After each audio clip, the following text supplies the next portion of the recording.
E aí pessoal, tudo bem? Que a força esteja com você. Força. Que raio é esse negócio de força? Vamos ver então o que é isso?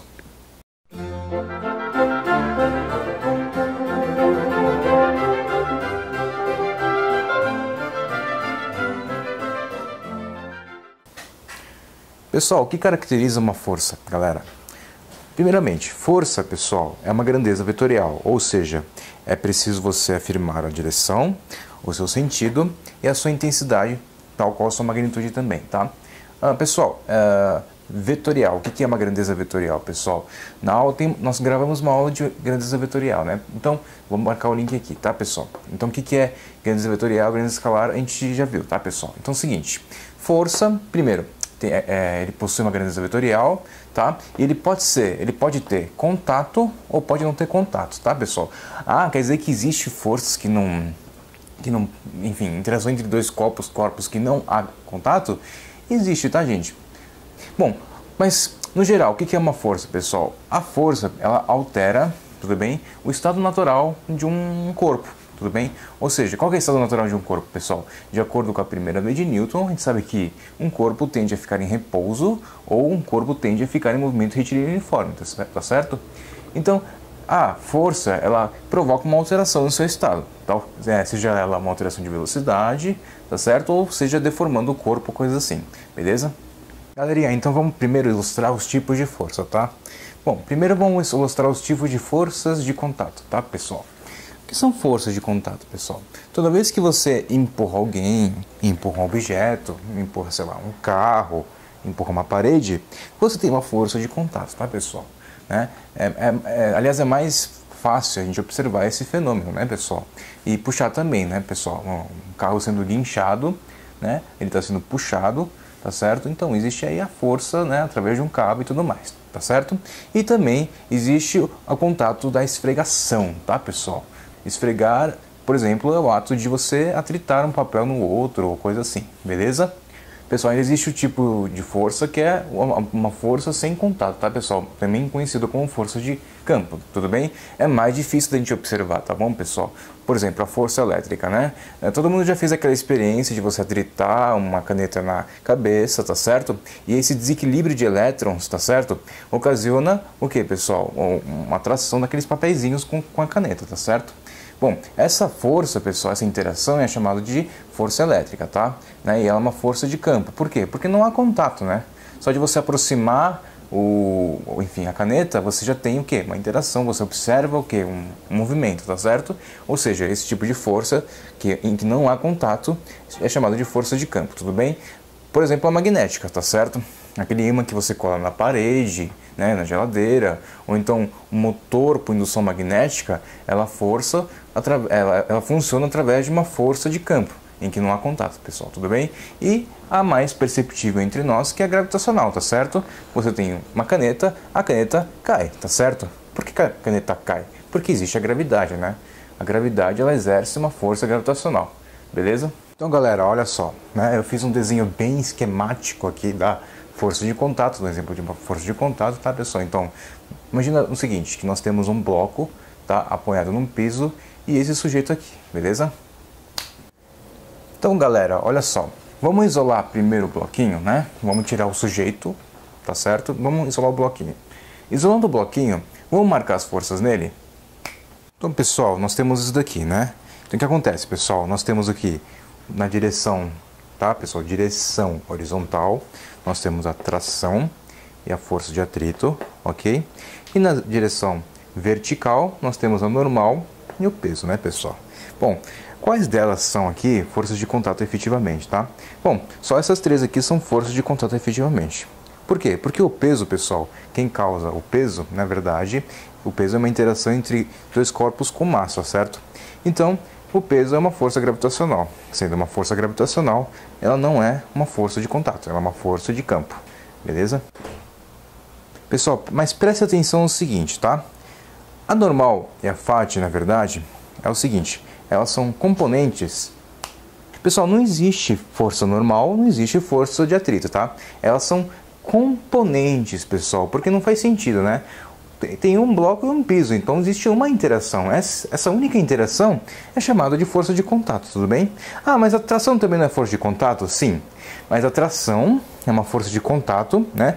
Uma interação entre o cabo e o bloco, tudo bem? Enquanto que a força de atrito é normal, são componentes da força de contato do bloco com o piso, beleza? Pessoal, uma coisa importante a comentar aqui, tudo bem? Anormal, pessoal, anormal, o termo normal significa perpendicular, tudo bem? Que faz 90 graus. Então, pessoal, anormal, tudo bem? No caso do piso, é o seguinte: toda vez que eu tenho um corpo apoiado num piso, ou encostando no piso, tudo bem? O piso, ele vai aplicar uma força perpendicular, tudo bem? Ao corpo, tá?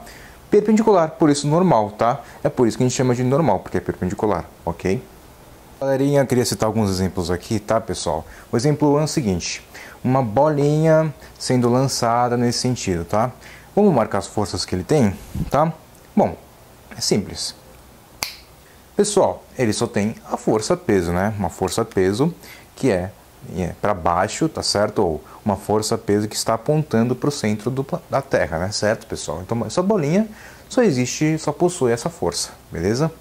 Pessoal, vamos por exemplo 2, tá? O exemplo 2 é o seguinte: consiste num plano inclinado, tá certo? Com atrito, beleza? E um bloco em cima desse plano inclinado, tá certo? Esse bloco está em repouso, tá, pessoal? Então vamos marcar as forças que ele tem. Bom, como o bloco está apoiado no plano inclinado, primeira coisa, pessoal, ele tem essa normal, tá, pessoal? Normal, que ele é perpendicular com a superfície, beleza? Que mais ele tem? Olha só, pessoal, ele tem um peso para baixo, né? Apontando direto para o centro da Terra, beleza? Que mais ele tem? Bom, ele tem essa faixa aqui, né? Essa força de atrito, né? Bom, por que a faixa é para cá, pessoal? Porque o bloquinho, né? Ele tende a descer, ele tende a cair, certo, pessoal? Então alguma coisa tem que segurar ele para cima, né? Esse alguma coisa é força de atrito, certo? Só que, pessoal, tem uma coisinha, tá? Pessoal, lembra que normal e FAT não existiam? Então, elas formam uma componente, elas são componentes dessa força de contato, pessoal. Essa força de contato que é a interação entre esse bloco e esse plano inclinado, tá, pessoal? Interessante reparar o seguinte: esse bloquinho, pessoal, o exemplo fala que ele está em repouso, né? Então, essa força de contato tem que ser exatamente igual à força-peso para que as forças se anulem, beleza? Então, nesse caso, pessoal, nem sempre o peso anula normal, tá? Na verdade, é a componente normal com a FAT, certo? As duas componentes que formam essa resultante, entre aspas, tá certo? Que é a força de contato que equilibra com a força-peso, beleza? Galerinha, mais um exemplo aqui, tá certo? Exemplo 3. E eu queria simbolizar aqui, pessoal, 2 ímãs, tá? Bom, esse ímã, todo mundo já brincou de ímã quando era pequeno, ou ainda brinca de ímã, tá certo, pessoal? Então, o que acontece? Esse ímã tem um polo norte e um polo sul, né? Se eu pegar esse ímã e aproximar um com outro ímã, tá certo? E aí é o seguinte, pessoal, se ele tiver norte-sul, o que acontece? Eles têm uma força, né, de atração, né, pessoal? E essa força aqui é uma força de campo, né? O campo magnético provoca essa força aqui, tá certo, pessoal? E a gente sabe que, né, os opostos se atraem, né? Então, esse é um exemplo de força de campo, tá certo? Em que não há contato e eles se atraem, tá certo, pessoal? Por outro lado, olha só, pessoal, o que acontece aqui? Bom, aqui, pessoal, eles se repelem, né, pessoal? Por quê? Porque os opostos aqui, norte com norte, né? Existe uma força aí de repulsão, uma força de campo, uma força magnética de repulsão. Tá joia, pessoal? Galerinha, exemplo 4, tá, pessoal? Considera esse pêndulo aqui, tá? Esse pêndulo, ó, ele fica fazendo o seguinte, presta atenção. Então, galera, vamos considerar aqui do ponto mais alto aqui da trajetória, tudo bem? E aí é o seguinte, olha só, vamos marcar as forças dele? Então, pessoal, é o seguinte, né? Ele vai ter um peso para baixo e uma tração aqui na direção aqui do fio, né, pessoal? O peso, como vocês sabem, é uma força de campo, certo? E a tração é uma força de contato, né? Uma força de interação entre o fio e aqui a bolinha, beleza? Bom, pessoal, agora ele vai estar no ponto mais baixo da trajetória, tá certo? Vamos ver quais forças ele tem? Então ele vai ter um peso para baixo e agora a tração, pessoal, tá na mesma direção do peso, né? Ele tá para cima agora, tá certo? Na direção vertical, tá certo? Embora seja no sentido oposto, tudo bem? Agora o pêndulo, pessoal, tá aqui no ponto mais alto de novo da trajetória, só que do outro lado, né? Do lado oposto ao que ele estava, certo? Bom, vamos marcar as forças? Então agora, pessoal, essas duas forças voltam a ser, pessoal, essa daqui volta a ser inclinada, né? Então eles não estão na mesma direção, tá? Então essas forças, elas variam, tá certo, pessoal? Então é o seguinte, o que é uma força, galera? A força, pessoal, é um modo que a humanidade encontrou de resolver seus problemas com relação à física, tá certo? Então, ó, uma força tem magnitude, direção e sentido, certo? E aí você precisa indicar através de vetores onde é que ela está indo, tá certo? Para onde ela aponta, em qual direção ela está e qual que é a intensidade dela, beleza? Falou!